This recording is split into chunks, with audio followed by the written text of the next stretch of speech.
Jamais. Plus jamais. Mais si, c'est impossible. Comment? Le podcast du podcast. J'adore. Toutes les réponses aux questions que vous n'avez jamais osé poser, elles vont vous arriver aujourd'hui grâce à la voix de Guillermo, et puis également par la mienne un petit peu quand même. Tant qu'à faire. Mais on va essayer de partager un petit peu les rôles. Salut Yann. Alors moi, bonjour Guillermo. On pose la première question? Ouais, vas-y. Mais qu'est-ce donc un client? J'ai posé cette question donc sur LinkedIn. C'est pour ça que je te pose également la question. Et Quelles ont été les réponses? Parce que j'ai vu un pigeon, j'ai vu un... Alors oui, j'avais proposé en fait à mes convives pour m'éclater un pigeon, un prospect, quelqu'un qui veut signer ou quelqu'un qui revient vous voir. Et alors, fort heureusement, si vous avez répondu un prospect, quelqu'un qui vient de signer ou quelqu'un qui vient vous revoir, vous avez gagné. Ouais. Maintenant, si vous avez répondu à un pigeon, vous n'avez pas forcément perdu. Parce que je suspecte que 8%, c'est un peu trop en fait. Ouais. C'est un peu trop. Donc, j'en ai repéré 2-3 qui sont bien marrés. Et c'est de bonne guerre, hein, clairement. J'ai remarqué aussi qu'il y avait quelques acheteurs. donc, globalement, et bizarrement, ce sont ces acheteurs-là qui ont répondu précédemment quel était le meilleur prix, moins 15%. Bizarre. Mais voilà, il y a peut-être des personnes qui ont été biberonnées avec la phrase de Letterman. Tu connais la phrase de Letterman? Donne-moi. La vente commence quand le client a dit non. Eh bien, je ne suis absolument pas d'accord. Ça, dans les années 80, c'était ça. Je me rappelle. Peut-être dans les années 80, mais maintenant, ça a changé. Voilà, mais même, la vente n'a jamais commencé quand le client a dit non. Ma femme psychologue qui dit que non est une phrase complète et que c'est à respecter, c'est à observer, ça fait partie du cadre de l'interaction. Ouais. Évidemment, un non, c'est non. Et c'est pas un peut-être. Donc, comme ça règle toutes les notions d'interaction. Et un peut-être n'est pas un oui. Voilà, comme ça, on va jusqu'au bout de la démarche. Voilà. Mais je me rappelle, c'est mon ex-beau-père qui avait été vendeur de vêtements et tailleur dans le sentier dans les années 80 qui me répétait ça tout le temps. La vente commence quand le client a dit non, parce qu'il me racontait quand le client rentre pour avoir tel produit, voilà, qu'il ne le trouve pas, qu'il n'y a pas la taille, il faut lui refourguer un autre produit. Il ne faut pas qu'il ressorte de la boutique avant d'avoir acheté un autre produit. Ça me fatiguait, ces idées reçues sur la vente et ce manque de recul sur l'humain. Pour autant, ça ne lui a pas empêché de gagner des sous, hein, évidemment. Mais il y a des dérives. Donc voilà. Donc peut-être que vous avez été biberonné avec influence et manipulation de Cialdini. Donc puis il y a peut-être eu aussi les 48 lois du pouvoir de Robert Greene.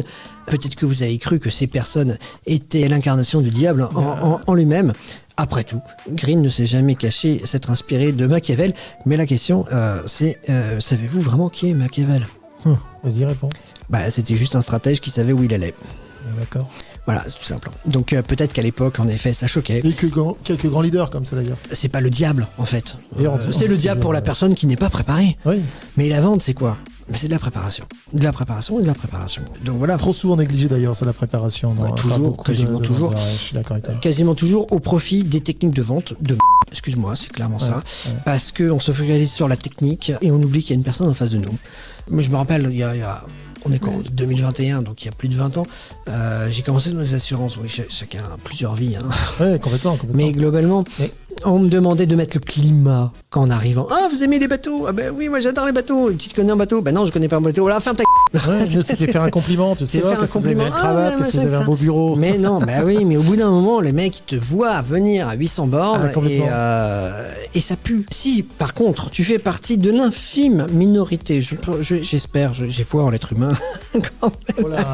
J'ai foi en l'être humain. Si tu considères que ton client est un pigeon potentiel, alors c'est que ton mode de pensée te coûte une petite fortune, mais tu ne le sais pas.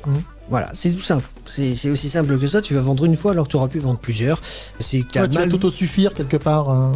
Mais oui, et ça donne en effet cette fine observation de Yvan Le Bolloc et des scénaristes de Caméra Café. Ouais. Donc non, un client n'est pas un pion. Mais tu sais qu'il y a plusieurs nations. Enfin moi, j'ai eu la chance de travailler avec les pays asiatiques, avec les pays du Moyen-Orient et du Proche-Orient, et puis également avec les États-Unis. En fait, tu as 3 versions de vente complètement différentes.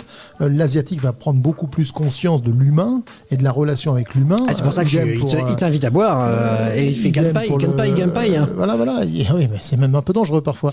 J'ai une différence comme ça. Et puis de l'autre côté, tu vas être plus avec des relations aseptisées, quoi, qui vont être mauvaises pour moi. Tu sais, la plus grande leçon de vie sur mais clairement, c'est un Chinois qui me l'a apporté. Donc, je me retrouve dans le 77 avec une quinzaine d'entrepreneurs chinois qui voulaient chasser de l'entrepreneur français pour le ramener au pays. Clairement, donc c'était en 2009. Ils aiment bien ça. Ils aiment bien ça. Et donc, alors attention, tu quand tu es dirigeant, tu ne mets pas les mains dans le cambouis. Hein. Tu es là, tu es employé pour diriger et pas pour faire. Ça, c'est fondamental. Et donc, on arrive et il y a quarantaine de Français qui assistent à la réunion. Et donc, déjà, première leçon de vie, il y a un mec qui prend le micro avec sa traductrice et il dit « Bonjour, chers Français, je voudrais... » fêter quelque chose de formidable aujourd'hui.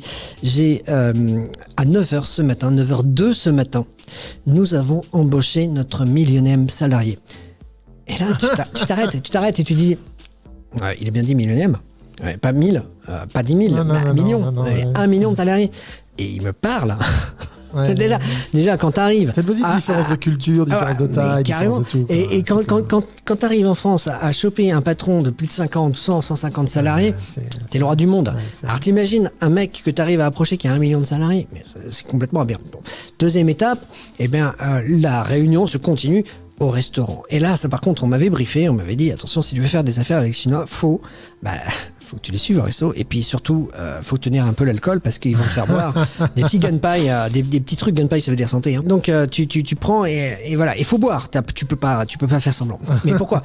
Parce que l'alcool révèle. Voilà, si t'as l'alcool mauvais, si t'as l'alcool triste, ils feront pas affaire avec toi. Si t'as l'alcool joyeux et que tu restes, que tu tiens l'alcool, ça sera déjà beaucoup mieux. Tu marques des points, ouais. Donc la question, qu'est-ce qu'un client ? Un client, on sait que c'est pas un pigeon. Un client, ça peut être un prospect, ça peut être quelqu'un qui vient de signer, donc très bien. Oui. Ok, donc on vient de le closer. Mais un vrai client, c'est celui qui revient. Parce que le client, une fois qu'il a signé, qu'il a consommé ton produit, soit t'as été très bon et ta valeur réelle est supérieur à la valeur perçue. Donc, du coup, il va revenir. Donc, s'il revient, c'est quelqu'un qui vient te revoir. Ça, c'est un client. Mais s'il est hésitant, si ta valeur réelle est en pile poil en adéquation avec ta valeur perçue, c'est là où il est en appel d'offres. C'est là où il est en train de dire, écoute, peut-être que je peux trouver moins cher pour la même chose. Peut-être que je peux trouver mieux, une meilleure couverture pour le service que je recherche. C'est là où il y a remise à plat des appels d'offres. Et en effet, il ne reviendra pas si ta valeur réelle est inférieure à la valeur perçue. S'il est déçu, évidemment, il ne va pas revenir. Donc, qu'est-ce qu'un client ? C'est quelqu'un qui revient te voir sans que tu aies forcément besoin de le démarcher. Voilà. Exactement. T'investis dans la relation humaine, t'investis dans une relation long terme. Exactement. Et ça, c'est le meilleur côté de la vente. Exactement. Voilà, Yann. Guillermo, merci beaucoup en tout cas. Avec plaisir. Et à la prochaine avec une grande impatience. Merci. À bientôt. Salut.